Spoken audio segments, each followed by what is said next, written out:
Hoy en Palabras Clave vamos a revisar el término reescritura, que normalmente se ha entendido como estos procesos de vuelta a la página, de vuelta al texto, ya sea al volver a escribir o incluso desde la propia relectura de un texto. Normalmente en estos procesos de vuelta a la materialidad de lo escrito, hay hallazgos, hay apariciones, nuevos sentidos, descubrimientos en esos procesos de reescritura y también de relectura.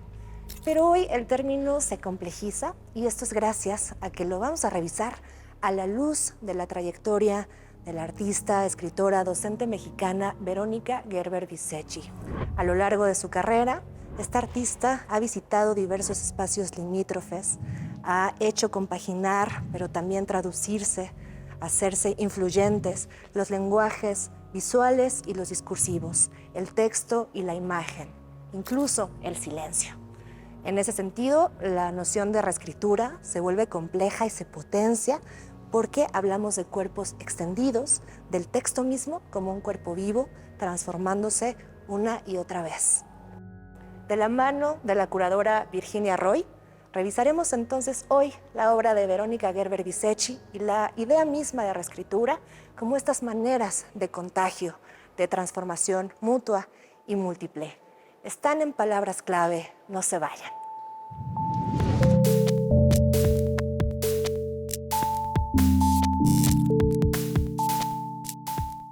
Hola, estamos conversando con Verónica Gerber-Visechi, artista visual, escritora, profesora, sobre la idea de reescritura y cómo esa idea ha ido articulando alrededor de su práctica artística. Hola Virginia, muy bien, gracias por estar acá. Te agradezco mucho que pensemos juntas esta palabra que ha sido tan importante en mi trabajo y que se ha ido transformando, como muy bien dices, en cada uno de los proyectos que he venido realizando. Estamos muy acostumbrados a que el texto nos explique la imagen o la imagen sea una ilustración del texto, como relaciones muy hechas, probablemente por nuestra educación básica, ¿no? Y siempre me ha interesado pensar esas relaciones en un diagrama mucho más grande, ¿no? Como en un dibujo mucho más grande en el que hay otras posibilidades para juntarlas, ¿no? Y eso es un poco, creo, lo que he ido también explorando a través de la misma reescritura, esas relaciones también, ¿no? La primer temática que trabajé en La Esmeralda, yo estudié en La Esmeralda Artes Visuales, y esa primer temática, ese primer gran proyecto que desarrollé como estudiante tenía que ver con el exilio de mis padres de Argentina a México por la dictadura militar. Y creo que esta condición impuesta de haber nacido en su exilio, ¿no? En el exilio de ellas, ha determinado muchas cosas en los modos en los que veo las imágenes y las palabras y en los modos en los que entiendo pues el armado de los proyectos, ¿no? Entonces, no sé, por ejemplo, esas pinturas las hice como estudiante y son las cartas que el hermano menor de mi, por ejemplo, ¿no? de mi mamá le enviaba a mi mamá acá a México después de que se habían exiliado, o los documentos, la importancia de los documentos gubernamentales para definir tu identidad y los modos en los que puedes o no habitar un territorio en el que no naciste, ¿no? Y bueno, ese fue como el camino que le sucedió a esto, que en inicio era pintura. Yo después me fui despegando de la pintura. ¿Te despegaste completamente? Por completo casi, aunque no del todo, porque el dibujo sigue siendo muy importante, pero bueno, sí, la cosa pictórica de la veladura y tal, eso sí, me despegué por completo. Y eventualmente, cuando terminé mis estudios en La Esmeralda, quise hacer una maestría en artes visuales y fue muy chistoso porque no me aceptó ninguna universidad para estudiar artes visuales y había otro espacio que se llamaba Fundación para las Letras Mexicanas. Entonces me acuerdo muy bien que una amiga me dijo, bueno, pues aplica ahí. Y allí se trataba únicamente de escribir. Los únicos que había ahí era gente que había estudiado literatura o si acaso alguna otra cosa asociada como historia, pero en general eran puros estudiantes de literatura que querían ser escritores. Y por alguna extraña razón ahí sí me aceptaron, con todo y mi background de artista visual. Y bueno, pues ahí empecé a escribir o a entender que podía la escritura como tal ser parte de mi trabajo artístico y eventualmente convertir esa escritura también en una reescritura casi como una posición política, ¿no? Frente a lo que significa escribir hoy en día, ¿no? Una cosa así. Me da la impresión que siempre ha sido importante para mí la inclusión de otras voces en mi trabajo. Digo, es algo que de todas maneras sucede naturalmente en la producción artística de cualquier artista, pero hay una intención muy marcada, creo, en mi trabajo de hacer eso, de incluir otras voces.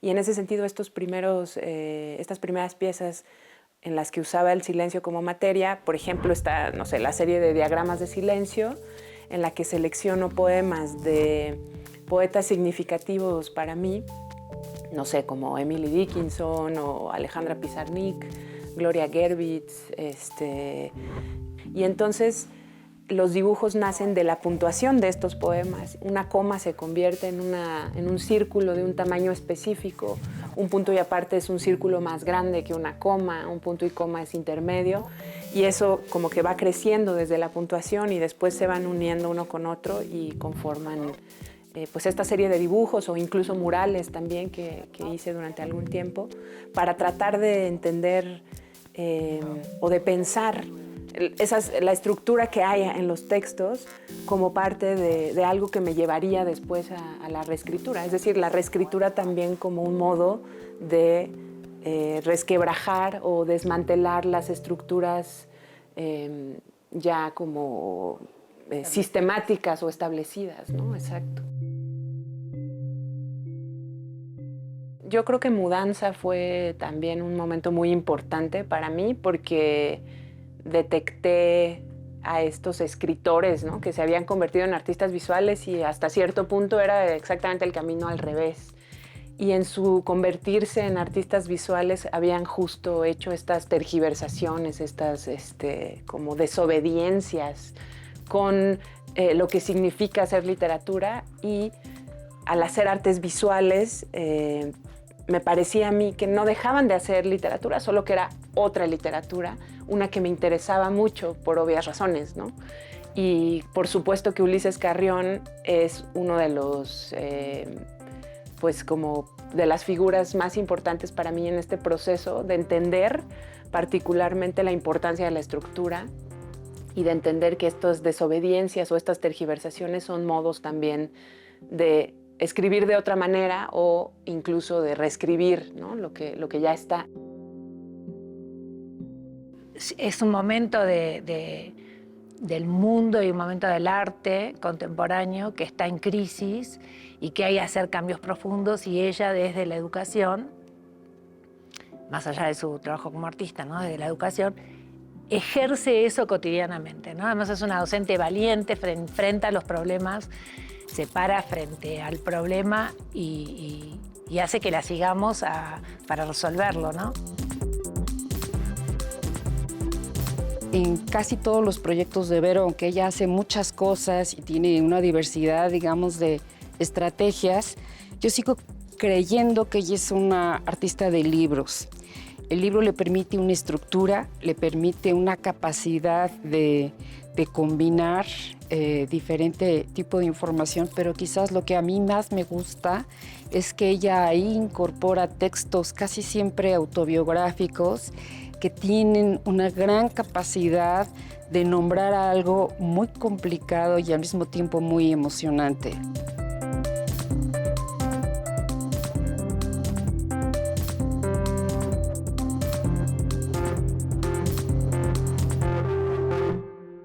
Trabajando sobre el texto y la imagen, también pienso, con respecto al trabajo de Vera, pienso como en dos coordenadas, ¿no? Como en dos ejes, que son, ella trabaja sobre el tiempo, para mí, y la segunda es sobre lo visible y lo invisible.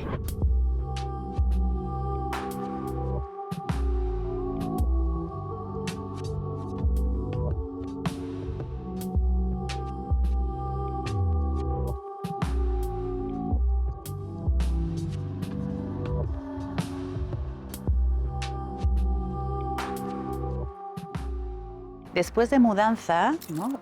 Esa publicación que hemos visto, sigues explorando sobre escribir en otros soportes. Y me gustaría que habláramos de Biblioteca Ciega, ese proyecto que estamos viendo y que se inserta en la curaduría que hizo Analia Solomonov en su exposición todos los libros que existen desaparecen. Cuéntanos un poco de la pieza. Sí. Pues Analía justo me invitó a esa exposición y esta pieza ha sobrevivido 10 años aquí en las medianeras de los edificios del centro, aunque no todas, ¿no? No todas las intervenciones quedan, yo creo que eran unas 12 y debe quedar más o menos la mitad. Y la idea era, bueno, ella había puesto este título que además incluye un número muy grande, que era 25 a la 1.312.000, algo así, que creo que es el cálculo de libros que hay en la Biblioteca de Babel. Y ella estaba interesada en pensar las bibliotecas. Así que me pidió que pensara un proyecto muy in situ para afuera, que se pudiera ver desde aquí, desde estos balcones. Y yo le propuse escribir los nombres de algunas de las bibliotecas que han desaparecido en la historia de la humanidad, pero en braille, de tal suerte que sus nombres, así como su contenido, porque habían desaparecido, se vuelven ilegibles, ¿no? Y hay algo también de la no comunicación, de la legibilidad y de entender el código de otra manera que luego ha sido operando en otras piezas, ¿no? ¿Cómo entiendes esta parte de reescritura, donde se crean nuevos códigos y la legibilidad es como otra, ¿no? Sí, yo creo que el braille como proceso de investigación y cancelarlo en su tactibilidad, que ya decías hace rato, me funcionó para pensar la ilegibilidad como otra forma de lectura. Es decir, cuando tú ya no puedes leer y solo puedes ver, te obliga a leer de otra manera, ¿no? Aquí una cosa que me interesaba mucho era la idea de pensar en las piezas perdidas del rompecabezas, digamos, ¿no? Del rompecabezas que es el archivo, pensando que la biblioteca es una forma del archivo y que todas esas bibliotecas que desaparecieron pues son como piezas perdidas de un rompecabezas del pensamiento humano o no sé. Y me interesaba mucho poner atención en aquello que está perdido porque se puede leer lo que no está tan bien, ¿no? Y esa era un poco la intención con esto, ¿no? Parte de tu investigación sobre las reescrituras y sobre estas escrituras en otros soportes que relacionan la distancia entre el significado y el significante es la pieza Poema Invertido que hiciste aquí en el Museo Experimental El Eco en el 2013 en una curaduría que trabajó Willy Kautz de la exposición que se llama Tropicalia Negra.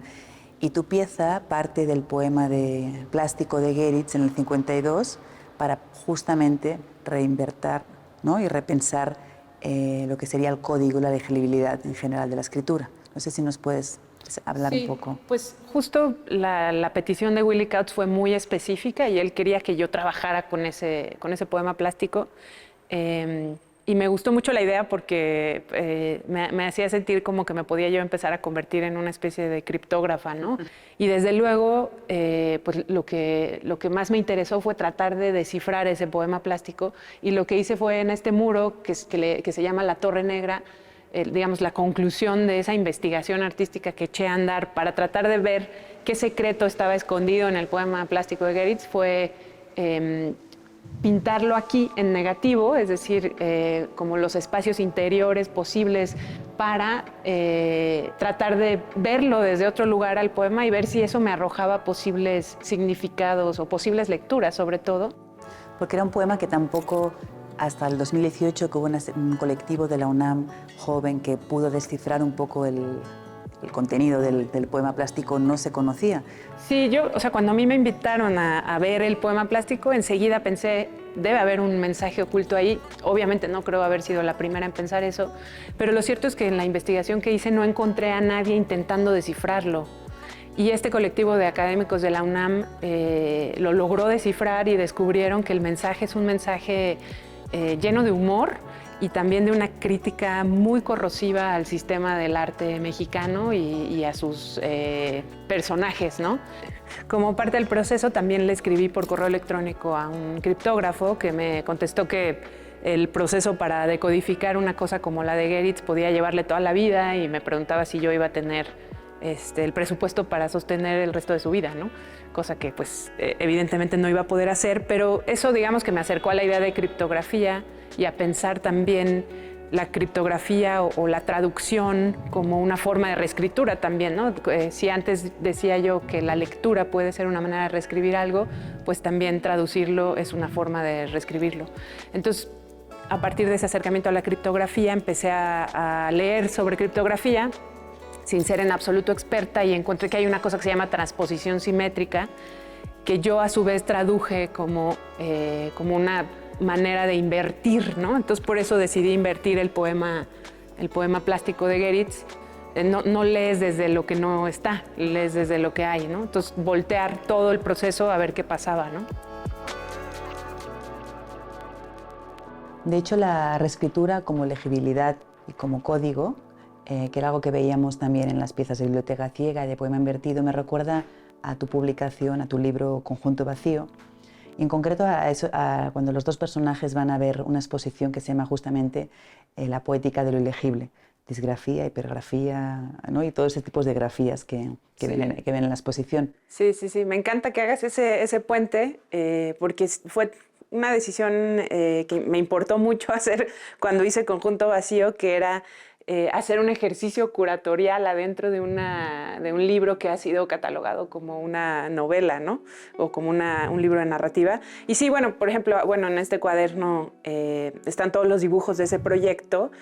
Entonces hice un primer intento en el que la exposición se llamaba Escritura vaciada, monocromía espectral del texto con una selección de obras, y después decidí hacer otra versión, que es la que ya quedó adentro del libro de Conjunto Vacío, que se llama eso, ¿no? Poéticas de lo ilegible, disgrafías, hipergrafía, etcétera.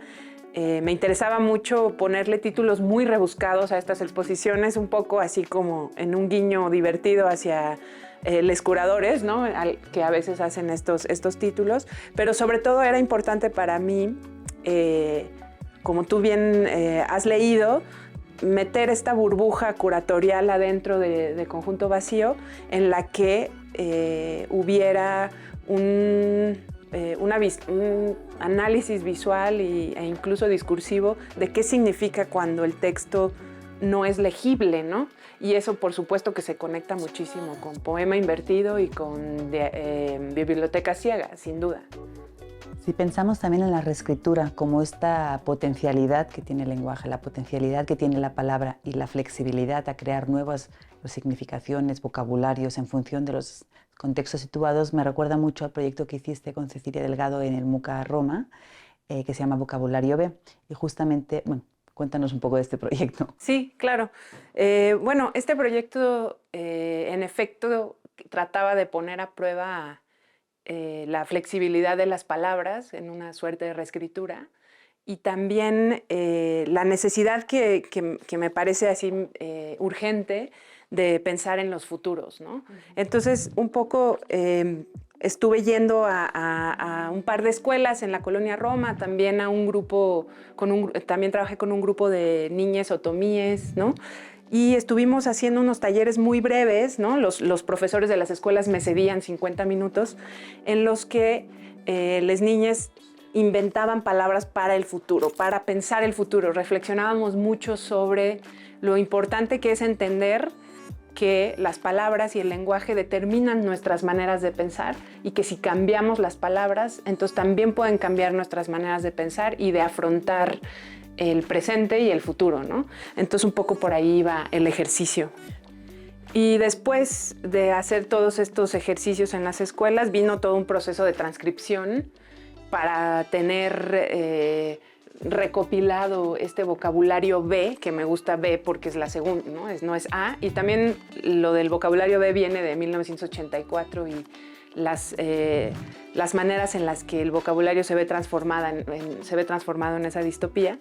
Pero pues hice más bien esta transcripción a las tarjetas, de tal manera que los espectadores podían llegar al espacio de exhibición y hojear estas tarjetas y ver todas estas palabras que se habían inventado, y a su vez se diseñaron unas mesas con pizarrones en las que las personas que iban a visitar la exposición y si tenían ganas, con un gis podían inventar su palabra en la mesa.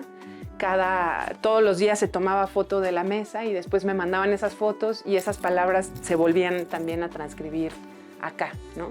De tal manera, pues eso, que se generó un vocabulario de bastantes palabras nuevas que sería ideal empezar a usarlas, ¿no? Eso sería como el paso a seguir, ¿no? Otro de los proyectos que también habla de la mutación de significados, de la migración de estos significados de las palabras, es Palabras Migrantes, un proyecto que hiciste en Estados Unidos, ahí en Wyoming, y que también con un grupo de adolescentes migrantes que habían migrado a Estados Unidos. También sobre la idea de futuro, la idea de frontera, la idea de la nueva vida en este país. Cuéntanos un poco de este proyecto también. Sí, pues había un espacio en Jackson Hole, Wyoming, que estaba interesado en invitar artistas para que trataran de generar nuevas dinámicas entre las comunidades hispanohablantes y angloparlantes de este pueblo, que es un pueblo muy particular de Estados Unidos.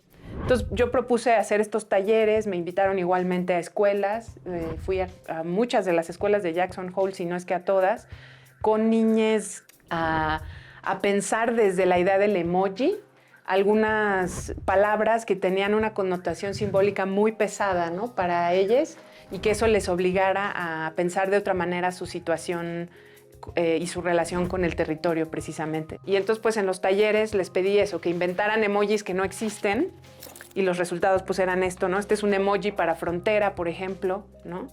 Este era un emoji para migrante, ¿no? Alguien que está siendo corrido de un lugar. Y después, bueno, lo que hice fue básicamente elegir algunos de estos emojis y hacer una especie de crónica que se publicó en este libro, que lo hizo Impronta Casa Editora, que es una editorial de Guadalajara, y pues un poco es como una crónica que está en inglés y en español, que son los idiomas con los que se estuvo trabajando, y de algún modo el ejercicio de hacer un emoji a partir de una palabra tan simple como frontera es una forma de reescribirla también, ¿no?, de pensarla desde otro lugar, desde otra cara, y es una forma para mí también de pensar de otra manera esto que platicábamos hace un momento sobre lo que significa que haya otras voces en mi trabajo y trabajar con otros. Y aquí el intento es, pues, a través de lo que creo que yo sé hacer, que es ser profesora, ¿no? Entonces, impartir un taller lo suficientemente abierto y flexible en el que sucedan cosas para pensar en conjunto. Eso es algo que me importa mucho, y ese pensamiento en conjunto siempre tiene algún dejo de reescribir, porque siempre estoy trabajando con imágenes y palabras, ¿no?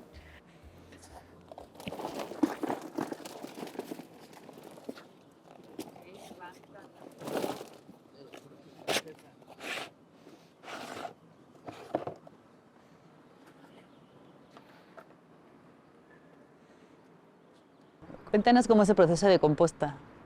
Pues lo que hay que hacer es juntar tu basura orgánica, tener muy claro qué sí puedes echar y qué no, y mezclarla, ponerla con capas, ponerle una capa de tierra y una capa de hojas secas. Y pues es una cuestión como de tiempo y de ir entendiendo su proceso, ¿no? Hay que darle vueltas. Pienso que este compostero se ha vuelto como una extensión de mi estudio y me ha hecho pensar en un montón de cosas. Entre ellas también al haber leído el último libro de Haraway y este libro de Anna Singh sobre los hongos en el fin del mundo, me hicieron pensar en los microorganismos, ¿no?, que son todavía más pequeños que las lombrices, y en la posibilidad de crear una especie de marcha de microorganismos que traen sus pancartas para exigirnos a los humanos que pensemos de otra manera el mundo y las formas en las que tenemos de relacionarnos con la vida en general, ¿no? Y al final toda esta idea del compostaje, de la fermentación, de lo corporal, nos hace pensar en la reescritura como una extensión del cuerpo. ¿De qué manera también estas nuevas reescrituras aluden a contar nuevas historias y a dar vida a nuevas historias desde una porosidad y desde una permeabilidad, ¿no? Sí, casi que es por contraste con lo otro, ¿no? Al mirar estos microorganismos de cerca o sea, cómo funciona una lombriz, no te queda de otra que pensar en tu propio cuerpo, también en tus propios intestinos, etc. Y para mí se ha vuelto también muy importante la conciencia sobre que la escritura también implica cuerpo, porque a veces parece que no, como que el texto es el cuerpo de los escritores, pero para escribir hay que poner el cuerpo también, aunque ya no se ve después, ¿no? Siguiendo con lo que hablamos de las escrituras de compostaje, de esas escrituras de fermentación, de descomposición de alguna manera, me hace pensar en lo que has escrito también en algunos lugares sobre las escrituras desenterradas, esas escrituras de desenterrar y enterrar, esas escrituras que, como Yasnaya decía, son estéticas colectivas de la tierra, y en concreto del proyecto quiero hablar del proyecto de La Compañía, que es un proyecto en el cual hay esta revisión del extractivismo en Zacatecas y partes de un cuento de Amparo Dávila, El huésped, que lo vinculas también con esas capas geológicas, pero capas también de montaje, lo vinculas con la máquina de Manuel Felgueres. Siento que La Compañía es en gran medida un ejercicio de montaje y pienso mucho en esto que escribía George Didi Uberman sobre qué es la imagen, y él decía que es un montaje de tiempos heterogéneos, y creo que hay mucho de eso en La Compañía, de jugar con presente, pasado, futuro y con muchas capas de información. Una de ellas es esta reescritura del cuento más famoso que hay de Amparo Dávila, que fue esta escritora zacatecana, que se llama El huésped. Algunas imágenes de la máquina estética de Felgueres que aparecen también ahí insertas en las fotografías. Y en el fondo todo esto, ¿no? Como todo este montaje, para tratar de hacer eso que tú ya señalabas, que tiene que ver con pensar en un punto específico de extractivismo en Zacatecas, que es San Felipe Nuevo Mercurio, que es donde yo termino situando la historia de La Compañía, ¿no? De hecho, hemos venido hablando de esta idea de reescrituras, que era algo importante cuando empezamos a trabajar en el programa, que no eran escrituras, sino reescrituras, y que eran en plural. Y hemos ido hilvanando, desengranando de cómo esa idea se ha ido aterrizando y conformando tu producción. ¿Hacia dónde la estás pensando ahora en el futuro? Sí, me pareció como bien interesante el trabajo de estas palabras clave, que poder proponer que no fuera escritura y que fueran reescrituras, porque pienso que es algo que voy a seguir trabajando. Estoy como muy en el centro de eso. No tengo del todo claro hacia dónde se dirige, pero sí creo que por lo menos a un estadio en el que poco a poco se vuelva más claro. Entonces, pensar las reescrituras como un camino posible para otros futuros. Ojalá, ¿no? No sé si va a suceder, si la imaginación dará para algo así, pero un poco hacia allá es hacia donde espero que vaya, ¿no? Ni siquiera como una respuesta para el para qué, porque a lo mejor no la hay, pero por lo menos podérmelo preguntar sin tanta, siendo como con más dimensión, ¿no? Con más posibilidades, una cosa así. Y hablando de futuros, justo estás trabajando en un proyecto para las apps, para la Sala de Arte Pública Siqueiros. Sí, eso me tiene bastante entusiasmada, porque voy a trabajar por primera vez con una actriz que me va a ayudar a hacer una conferencia performática, que parte de ella tiene que ver con poner en escena pedazos de una obra de teatro que escribió Siqueiros, en la que hay un grupo de personajes que están atravesando una tempestad para encontrar el faro del nuevo mundo, ¿no? Entonces, bueno, un poco por ahí es que va a estar este proyecto, y que sí, en efecto, tiene mucho que ver con hacia dónde estoy pensando las reescrituras para los siguientes proyectos, ¿no? Pues gracias, Verónica, y ahí nos vemos. Muchas gracias a ti, Virginia.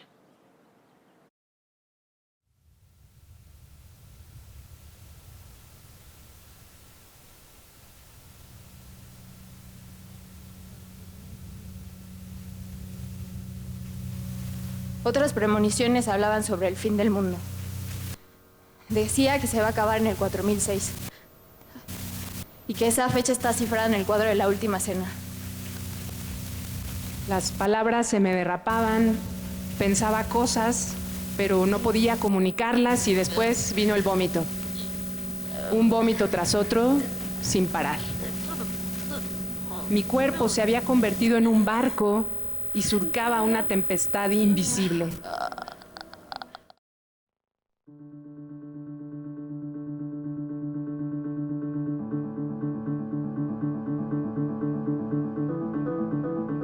Hay diversas maneras de entender la noción de reescritura, especialmente como en este caso que lo hemos pluralizado y hemos podido ver sus diversas vertientes, sus diversos sentidos. Una traducción mutua y una traducción en proceso entre lenguajes, entre materialidades, entre maneras de hacer texto y desde luego hacer imagen, pero sobre todo, y me quedo con esta última idea que nos presenta Verónica Gerber-Visechi, maneras de hacer escrituras de compostaje, como esta superposición de capas, que son capas de sentido, pero que son también capas de conversaciones, de colaboraciones, es decir, una puesta en práctica de la colectividad para la creación de un texto que es también un pensamiento colectivo, un conjunto casi vacío. Esto es Palabras Clave. Hasta la próxima.